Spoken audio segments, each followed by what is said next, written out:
Salut à la capitale juive de l'Europe, et pardon aux Polonais, leur métropole et aussi celle d'Israël.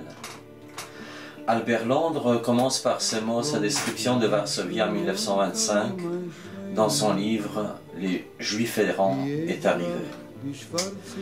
En 1939, la Pologne compte effectivement 3,5 millions de juifs. Cela représente près de 10% de la population du pays. Et à l'époque, c'est le deuxième pôle de population juive au monde après les États-Unis d'Amérique. Cette population réside principalement dans les villes. Dans les grandes, elle représente près du tiers de la population. Et dans les petites, surtout de l'Est du pays, souvent la majorité. Au début du XXe siècle, Varsovie, la capitale polonaise, compte parmi sa population plus de 30% de juifs. Entre les deux guerres, Varsovie est effectivement la ville la plus juive d'Europe. C'est également une capitale politique juive, ainsi que la capitale culturelle du judaïsme ashkénaze. Dans cette ville, il se vend alors chaque jour 40 000 exemplaires de presse juive en langue polonaise et 160 000 en yiddish. Il y a aussi 128 écoles juives, ce qui représente 27% du nombre total des écoles primaires de Varsovie. Dans 5 écoles secondaires, l'hébreu et le yiddish sont les langues d'enseignement. Dans d'autres, l'enseignement est en polonais, mais évidemment l'hébreu et le yiddish y sont enseignés.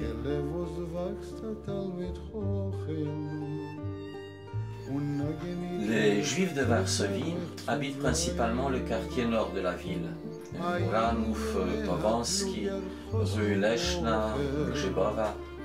C'est là qu'un mur délimitera un jour l'espace d'un camp de concentration que nous appellerons le ghetto de Varsovie. Dans le quartier de Muranów, autour de la rue Nalewki, à part le polonais prononcé avec un fort accent inimitable, on entend évidemment le yiddish et l'hébreu, mais aussi l'allemand et le russe, parlé par les juifs qui ont fui les pogroms de Russie au début du XXe siècle. Le paysage de Muranów était beaucoup plus contrasté que celui des autres quartiers de Varsovie. Les témoignages nous permettent d'imaginer cette ville. Les marchés, qui étaient des véritables bazars orientaux, occupaient les places, mais aussi les cours intérieurs des maisons. Les cris des marchands, le bruit sur les pavés de charrettes et des pousse-pousse, les klaxons de voitures, tout ceci donnait une vie exubérante au quartier. Dans les porches, sous les escaliers et dans les caves, travaillaient des milliers d'artisans, surtout des couturiers et des cordonniers. Cela me fait penser à une de nombreuses histoires juives. Dans une rue de Varsovie, la rue de Tailleur, un grand couturier juif, Lévis, cherchant à se faire de la publicité, a inscrit sur sa vitrine « meilleur couturier du quartier ». Son voisin, ne voulant pas se faire distancer, ajouta alors sur son enseigne « meilleur couturier de Varsovie ». Aussitôt le voisin d'à côté surenchérit en inscrivant « meilleur couturier de Pologne ». Le suivant ajouta « meilleur couturier d'Europe » et son voisin « meilleur couturier du monde ». Au bout de la rue, Moshe, le dernier couturier de la rue de Tailleur, le plus modeste aussi, se gratta la tête sous sa calotte et inscrivit sur sa vitrine le meilleur couturier de la rue. C'était tout un monde, un paysage culturel unique. Des centaines de petits magasins côtoyaient des restaurants minables qu'on appelait des garkuchnie, diffusant à tout va l'odeur des harengs, de l'oignon, de l'ail ou du chou. Le tout se mélangeait avec la fumée de charbon et avec des émanations parfois nauséabondes de décharges publiques du côté de la rue Ostrovska. D'autres rues, par contre, présentaient leurs belles vitrines de magasins de luxe à côté des grands restaurants et leur clientèle aisée. C'était la rue Zamenhof ou la rue Nalevki.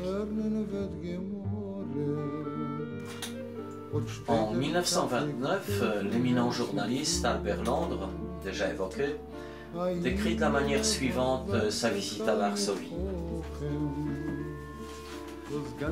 Les recoins de Nalevki ne sont pas tous explorés, même de la police. On s'y perd avec frisson et délices. Non le frisson de crainte, le juif ne joue jamais du couteau ni de revolver, mais le frisson de l'inconnu. Les impasses, les passages dans les maisons, les cours intérieurs communiquant avec d'autres cours intérieurs, les marchés ouverts qui se tiennent si bien cachés, les innombrables porches de ces marchés, de ces cours, de ces passages, de ces impasses, tout ce labyrinthe oriental tenant autant de l'Inde que de Damas et de Jérusalem.